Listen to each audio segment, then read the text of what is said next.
Filter box 600 combined with the 400 GPH pump and nozzle kit.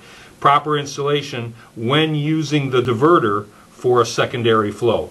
First of all, we make sure that we use the top output with the 3/4 1 inch barbed fitting on the top rather than on the bottom. This is for inline use.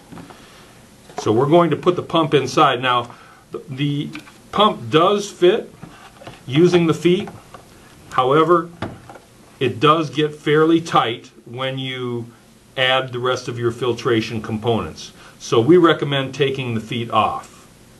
So I've placed the pump inside and I do have the feet in there. We're just going to do a dry run on this of the other components that we need to add. We need to add this threaded component and then of course the riser. Now the 3/4 inch flex tubing that you've received may be a little bit long for you. You may have to trim it so that it sits perfectly, but at minimum make sure that it just gets in there really firm so that the pump sits as firm as it can on the bottom. From here you could brace it with your rocks if you like to make sure that it stays firm, and of course you're going to add your bio balls. From there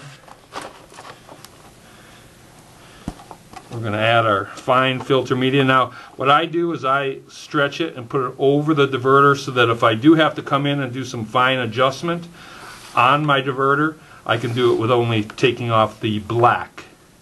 So here's the black.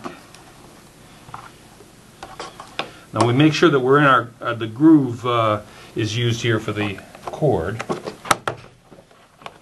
Okay, so that snaps on tight. So there it is using the feet. So it does fit from there, and then of course you have your